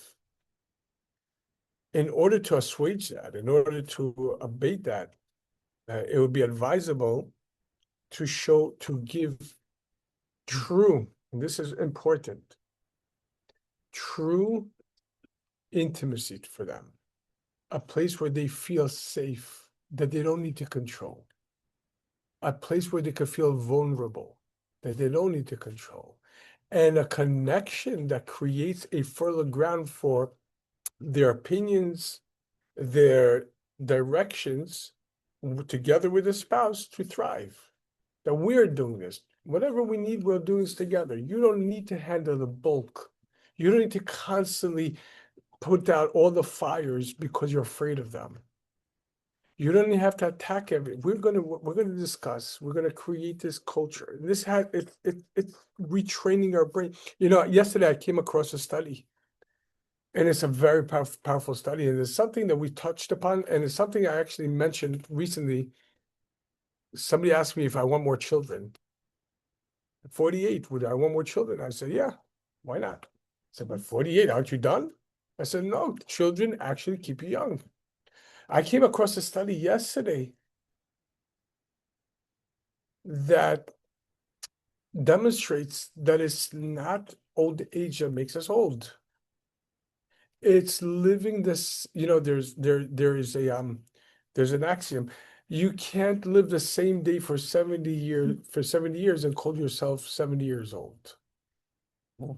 What happens is when we just following a routine without growing, without learning new things, our brains become old. We become old very quickly. That's when old age sits in. There's as respect said many times, getting older is a privilege, getting old is a no-no. And getting old, it happens when the brain stops learning and wants to hold on to routine as a way of preservation. Can you give her an example on how to create that safe space? Yeah, so let's just say a child, and some of us came from homes where as children we needed to be responsible for the entire home from A to Z. There was no childhood. Everything needed to be monitored at all times. There's details. So we learned that we're going to get value, and if we're constantly acting, then later on chaos could seep in, and then we learn how to mitigate the circumstances and eliminate anything that could get in the way of our success. if a person was molested at some point, abused at some point, that will create a sense of deranged chaos within the person and will throw the person very far away from where they began. There's two ways of doing that. Either fly like a kite, like Manus Friedman once said. There used to be the old adage that an apple doesn't fall far from the tree. But that's when there's not a raging storm outside. If there's a raging storm, that apple will fly miles and miles away. Today, there is a raging storm happening in the world. And so there are two ways of doing it. Either fly like a kite, wherever I'm going to go, I'm going to just go wherever it is. Or I'm just going to double down, not moving anywhere. But I'm also not going to take another step forward because that step forward is scary. So what inevitably the healing in the marriage is going to, once you recognize that this is a pattern, instead of, like we said in the beginning, attacking, you're so controlling, you're so this, understanding that you're not, he is not, she is not so controlling. The defense mechanism is controlling. They've employed a defense mechanism called control in order to feel safe. Well, if you're going to address that, the actual underpinning of this, the seed of that, which is feeling that I could be thrown one way or another, how do you do that? Create that safe space where you feel I'm safe. You could talk to me about anything. I'm never going to judge you. I'm not going to look down at you. If you're going through hardships, okay, let's talk about it. Let's deal with it. So you're saying that no matter how much controlling that person is, you can't take it personal. Right. And by the way, we spoke about this in yesterday's relationship class. In offering reproof, one of the very important points is you do not want to eliminate the tendency of the person. You want to give a direction. You just can't take it personally. Right, Because exactly. when you take it personally, you react and you lose control of the situation. And that's a control by itself, by the way. A reaction in itself to that control is a sense of control. Understand? You want to be able to respond. When you don't take it personally, you pause, you breathe, you look at the situation, and you say, how is the best way to handle this so that I don't get hurt and he comes out feeling safe. Right. Right? You want to respond. In order to be able to respond when you're feeling that pressure, you need to pause and take a breath and see what the best response is, then respond. So put it this way: the response over here, the animal soul reacts. Right. Defense mechanism we speak about it a lot in classes. The godly soul response. So let's just say you have a person who did have that rough upbringing. That's what they needed. That's exactly what God gave them. It wasn't a mistake. Their parents didn't make it. Their parents made their best effort with the limited tools that they had. They didn't have the tools we have. So we can't look down on our parents. But having said that, this is what they were given as their natural settings, as we spoke about last week, last session. And by the way, there's an amazing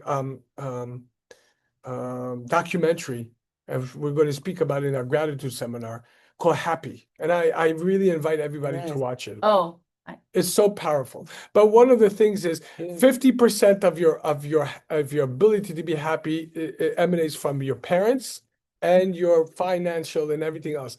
The other 50% It's your imagination. is how you respond to the first 50%. It's your imagination. That's how you deal with your first 50%. What do you do with the signal? Okay, so let's just say the person did receive that hard and whatever it is upbringing. Now they're a master at their craft as far as business and everything. But when business becomes overwhelming and maybe they feel everything's on their shoulders, they go into control mode. They go to like their mind becomes very sharp, and then they start mitigating circumstances, and like you got to like, oh, like they say, like they're like da, da, da, da, da, da, da. Now, what's gonna happen? If you're on the receiving end of that and you have any emotional sensitivity, that could create such incongruencies. Like, wait a second, am I a number to you? Am I a business proposition to you? Or now you're going to start mitigating with me? You're going to start, well, not understanding that this person's not doing this to you. This is the way they are. So what do? You being the spouse, knowing that this is their pattern, you say, okay, you know right immediately they're overwhelmed. And the more overwhelmed they are, the more controlling they're going to try to become. It's not that they want to control things. Control takes a lot of a person. A person much rather be in a free-flowing connection.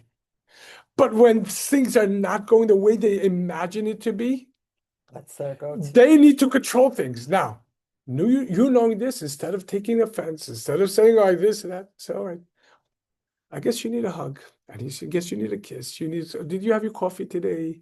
Did you have your Celsius today? Did you have your smoke breaker? Like, what do you need? Right? Do you need a foot rub? Do you want to, let's walk around this. Let's do, in other words, you need. Break the pattern. Exactly, because what is a habit? A habit is just a routine, a routine pattern that was installed and now is acting mindlessly. You want to break a routine, a habit, you have to introduce intellect to it, a novel approach, a novel idea, a new way of looking at things, right? This reminds me of, whatever is happening in any relationship is always two-sided. We think that it's him doing that or her doing that, but it's always two-sided. And there's a concept of almost like a chase. The more he does this, the more she'll do that. And you wind up in this like Infinite tug of war. right, in an infinite chase that it's a never-ending thing, right? At some point, you have to say, stop, let's break it. We have to break this, right? In order to rebuild. You break it, you pause it, and then you create something new with it. Stop. Hammer time. That's right. Good, I love it. Beautiful moderator, you're up. How can someone learn to speak up without fear or guilt? Okay, so it's never what you say, it's how you say it, as we said before. So there's a concept called using I statements when you speak. This is all Gottman's work, right? The use of I statements is you never say to the person, okay, I'll give you an example. Let's say the man comes home and puts his socks on the floor. Men don't do that. No, never. And the woman looks at him, oh my God.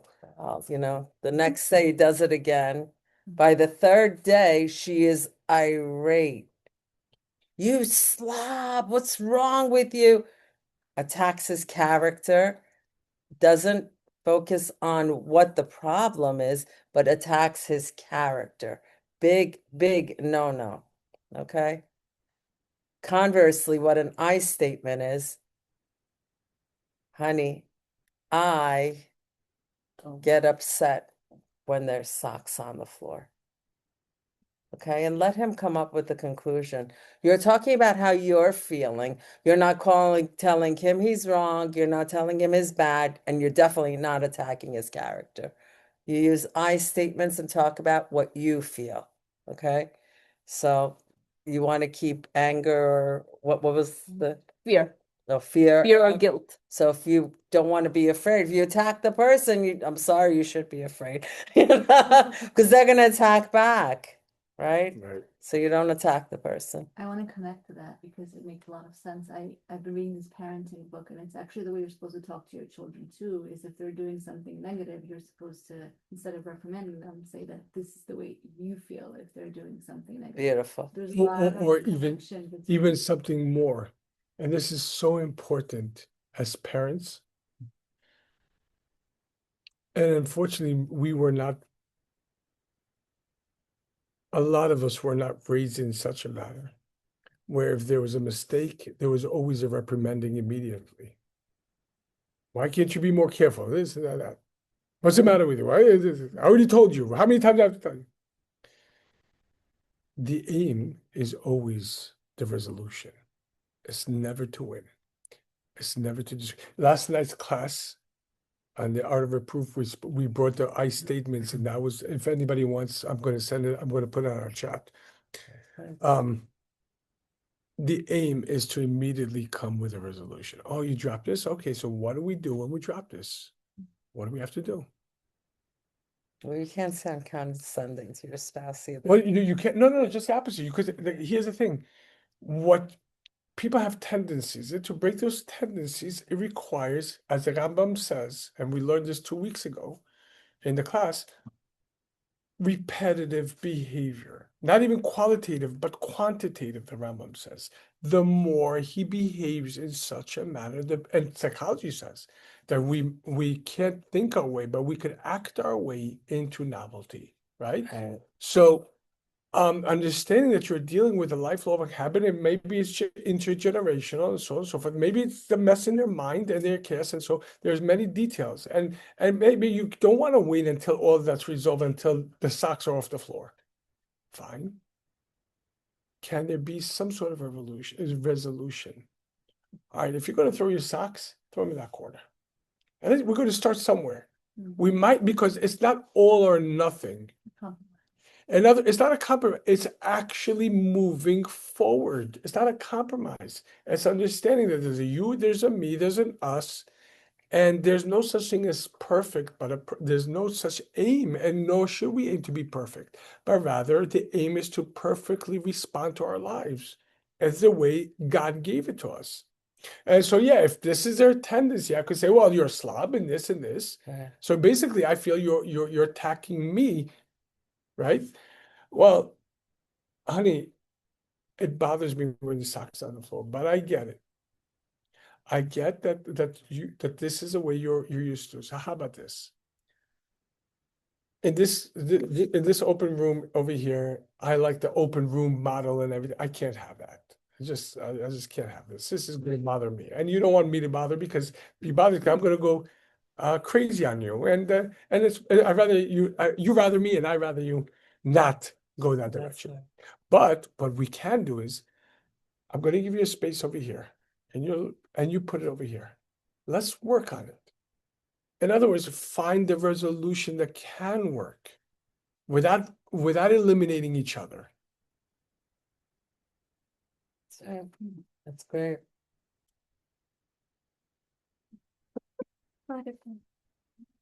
How can you get your partner to listen to you?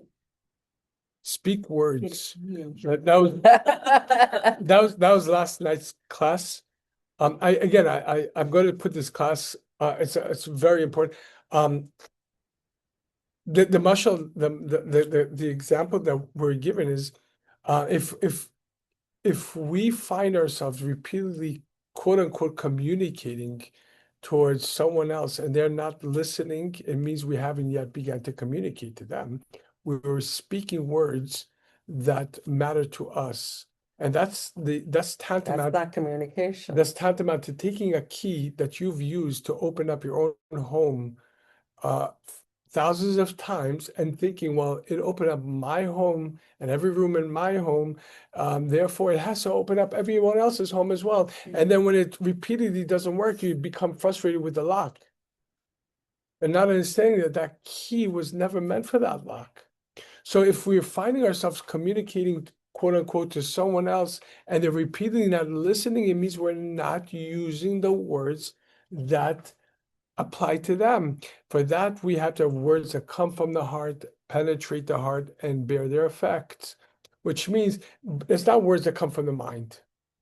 In a relationship, the continual communication cannot be computer codes, binary, yes and no's, goods and bads, and let's put everything into a spreadsheet and speak about the details. So to me, if you want to get, your spouse to listen to you, there's a concept that says men want to be respected and women want to feel loved. If you get your spouse to a place that they feel that, especially with men, they feel that respect, they're all ears. Then you can say what you need to say. You have to say it in a tone, in a way, in a language that they actually want to listen to. I'm going to say something. I'm going to take a l'chaim before I say this, because then I could at least blame the l'chaim. L'chaim bracha. Women, I want you to know this very well. And men, I need you to understand this very well. You know exactly how to finesse, seduce your spouses. You know exactly which button to press, how you got them in the first place, how you romanced, and how you seduced, and how you this. Sometimes you're not in the mood to do that. Fine. Then do it anyway. This is hard, that's hard. That's right. Which hard? Pick a hard. Pick a hard. Pick a hard, any hard. But that's your card. That's life. Pick a hard, any yeah. hard, that's your card. That's right. That's the card you're going to be playing with. You want to play with the non-seduction? You want to deal with this? All right, that's a hard. Mhm. The only issue is later on, you're going to have to backtrack. You're Yeah. going to have to pull the rubble For away. sure, he's And for what absolutely right. The purpose? gentle tone is so, at the end of the day, it's hard when you don't feel like doing it, but it's easier than having to backtrack and fix it There later. was a great book, by the way. I'm not sure who's watching us on internet line, but I'm going to say this anyway. There was a book called "We Come Together," and it's a double entendre. I mean, literally. I mean, I'm not kidding. But I was so taken aback. Says she gave a great example for intimacy, but you could really use it for anything. Sometimes, and as children, as teenagers, we want to go out, but as adults, the best thing you could be told, you have to go nowhere tonight, because it's like you don't have to go anywhere, right? So imagine like you get this invitation from a friend. We're going out. We have a celebration, and you agree to it 20 days before, 30 days before. The day of the night comes, and like, I'm not in the mood tonight. I wish I could just the saying, I work hard all days. I could go back home and dress like I'm homeless. So basically, like you just want to be left alone, but you're committed. It's a bar mitzvah, it's a wedding, it's a this and this. Now you have to go. All right. What are you gonna do? You're gonna go. You're gonna take a l'chaim over there. You're gonna start dancing. You're gonna get in the mood, because you could act your way into it. If you just go to follow your emotions just follow patterns, and we don't even understand sometimes where these patterns emanate from. Fake it till you make it. That's not faking, as we said last time. That's actually making it. That's the bottom line truth of what you signed up for. That's the reality. You signed up to give this. You're here to do this. And the beauty is, when you start giving it, you'll feel it anyway. You'll open up. It's true. What's the alternative? Not, and then shutting down? All right, then you're going to do that. Or expecting your spouse to make you feel better or make you happy when you yourself aren't doing it. Well, then both of it, this has to be a It spontaneous has to be combustion. both sides. This it has to be both. A simultaneous combustion. When it comes to holiday gatherings and each person wants to spend it at their spend it at their respective families, how do you negotiate / compromise so that both parties are happy and avoid fighting? There's a great comedian, Allah Shalom, Rodney Dangerfield, Oh, he was the best. right? He's hysterical. He has a I bit. love him. Yeah, he has a bit. My wife, we have different bedrooms, we have different friends, we go on different vacations, we have different outings, and we do everything to maintain marital peace. This is how we know we're in a Exactly what I'm gonna say. what was the name? Ronnie? Now we know we're different. Very funny. In other words, Say that. in other words, the Like before earlier, I said, "Do you know who the honeymooners are?" Just watch the episode. Listen, you see, the good thing is we grew up in an age where nobody was actually afraid to say what was going on. It wasn't sugar-coated with CGI, but the reality is,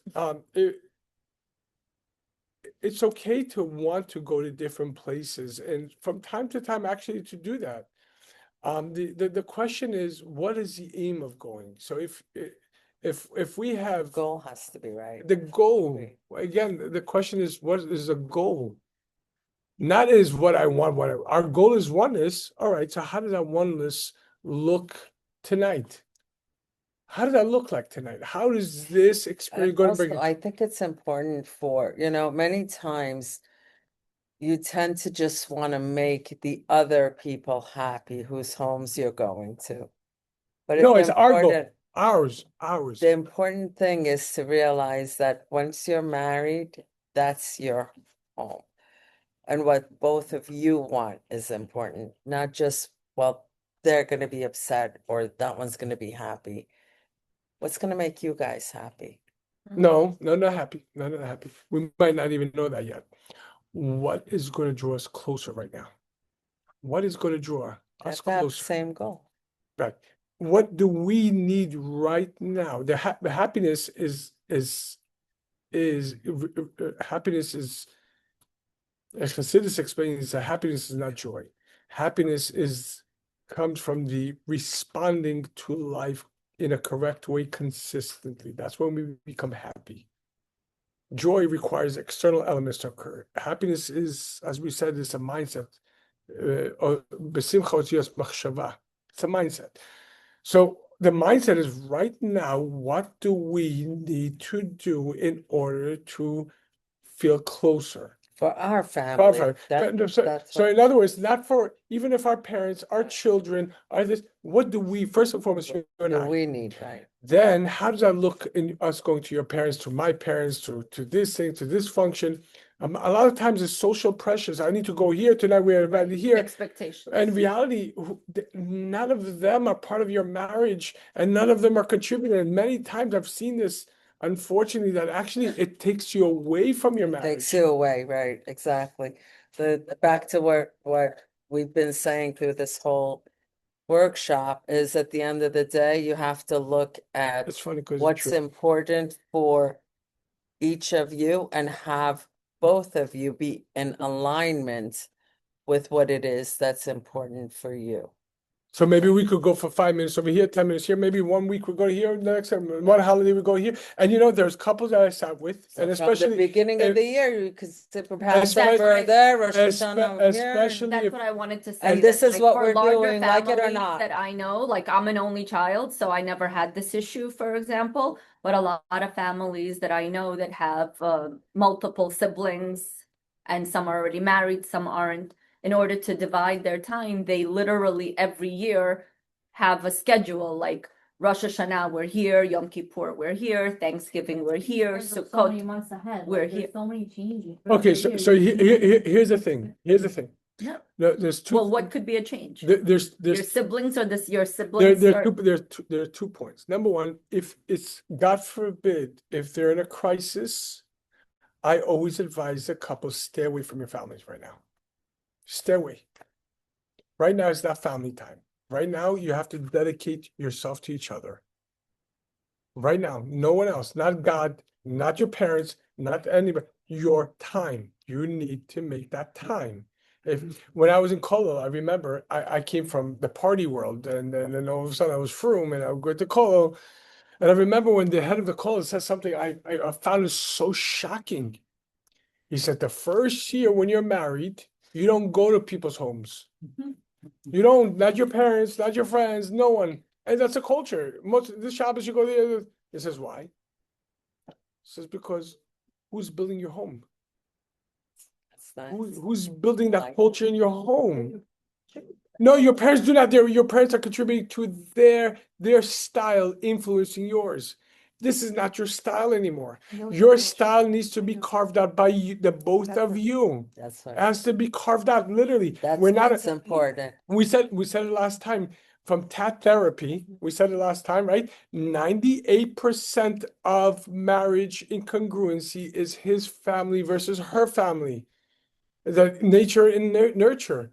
And so you need to carve out that, who are we? The fifth Lubavitcher Rebbe said that the first thing a chassid needs to do is carve out the identity. Who am I and who I'm not? And in a marriage, that is absolutely imperative. First of all, who are we? Who are we? That's it. Who is the us? Not who is our parents. What my parents want this. We're not here to answer to them. I'm sorry. It's We're not here. And unfortunately, very true. Persian parents, Russian parents, American parents sometimes, but more Middle Eastern and European have this expectation ethnic that the parents that the children must come to the parents and their children and their It's an family. insult if you don't Like come. if you don't come, like Expectation. I actually had a phone call on That's on what she's saying. I had a You phone call. set the expectation from the beginning of the year. Everybody knows where you're going. I have a phone call. I had a phone call at Erev Shabbat, right before Shabbat, where a father of a 30-year-old woman was berating me. How dare you invite them to your house? She has a family. She has a father and a mother and siblings, and they have a place to be. I said, well, he's like, they're 30 years old. What is she? She's not 10. You understand how that becomes an incongruency in itself. I wouldn't say maybe you can't, especially when you're younger. It's very difficult to It's plan difficult when you're younger. to plan ahead of time. But so long as you know that our ultimate goal at all times is oneness, you discuss no ego, not your parents. How come you go to your parents, my parents? No, forget about that. It's not your parents. It's not Biggie versus Pac. It's not East versus West Coast. It's us, right? It's us, right? It's us together. It's us. 50-second match later, but it's us, and therefore it's not your parents versus my parents. It's us. What is going to make us better right now? And if it's like sometimes we could only go to your one parents, fine. So we'll go for now to this on Friday or during this Yom Tov, and then maybe during Sunday we'll come for an hour or two to your parents. Whatever it is, but again, the aim is not to go to the parents. Even if it means saying we're not going anywhere, we are Yes. building our own home. Yes, and that's absolute. And I'm telling you, It sounds crazy I've sat with because at couples the and end I of the told them you day, cannot that's go. what's important. I've forbidden couples to go. There are couples I sat with. There was couples In general. and there was couples I've sat with, and I forbade them. I don't charge for my services when I sit with couples. My only charge is whatever I say goes. And if you break that once, twice, we're done. Because I know the method is going to work. I'm not here to make my money from you. I'm here to give you the tools that you can move forward. And there's couples where it hit critical mass. And I forbade them to go to their parents for Yom Tovim, for Shabbat, because that literally robbed their parents. They're mothers who are insane, who are trying to control their sons. And that reflects off the way the sons are with their wives. And there are fathers who are insane to try to control their daughters or whatever it is. You want to move them away from that so they can create their own identity. Put it this way. Hashem removed himself from the picture so we can have free choice. If he did not, it would result, it was tantamount to a child who's growing up with his mother or his father or his mother and his father, always holding his hand, even as an adult, telling him, no, you can't do this. Your brother's like this, your sister's like this, or how come like this, and constantly putting neuroticism, and the child cannot create their own identity. And then there's decisions we made by the parents, not by the Exactly. It's no longer the identity. The child feels neurotic and anxious. If you want to know what that looks like, look at how to speak to children, to listen. That's the book Okay, so right. Well, one of the first things, and they posited this 40 years ago? Today we're seeing it openly. We're seeing it openly. Helicopter parents who cannot let go of their children create so much anxiety in their children. Their children don't know what to do when things become hard. They don't know what to do, how to deal with things. They become controlling, or neurotic, anxious, angry, despondent, reserved. That's not healthy. You can't be a helicopter. So their parents, who I tell the parents and I tell the couple, stay away from now. Right now, stay away. This is not the time. Right now, you need to grow. You need to sit with each other in that awkwardness and look at each other and come up with conversation and work and create your home. Nobody else is doing this for you other than you. Otherwise, you're bringing children to emptiness, into a vacuum. And the children are going to suffer the worst from this. Thank you. You have Netflix? Anybody here? There's a show called, my friend just turned me on. It's called The Beast in Me. You know that show? No. You have to watch it. It's just, it's Okay, actually honey, we gotta be very, watching this it's show. actually really cool, and it has a lot to do with like control, like a controlling like mother, and Yeah. Yeah. what type of a child it creates. It's just crazy. The one about the. Thank you. Thank All right. you. Thank you Thank for you so much. joining us Thank you. on Zoom. Any of the questions that we did not answer, we will, Bezat Hashem, answer on the chats. Okay. Okay, any question that we did not address today, we will, Bezat Hashem, respectfully between the coach and I, Yeah. are going to address on the chats. I think we should create a chat of questions and answers where it could go through an anonymous source and be plugged into, and we could create maybe a daily 1 minute or 2 minute answer, whatever it is, to address the questions. Thank you so much. You're all invited Monday night over here for bringing for Yutat Kislev. It's the anniversary of the Chabad establishment. The first Chabad Rebbe came out of jail. The Rebbe said whoever joins this for bringing, he personally guarantees that he's going to schlep him out of whatever jail he's in. 8 o'clock, That's nice. Okay? When is this? 8 o'clock, 8 o'clock, Monday night. Monday night. He said the Rebbe, all the Rebbeim from the time of the Rebbe said you have to go. This is the. Что я слова не сказала. I didn't say a word. Thank you very much. All I did was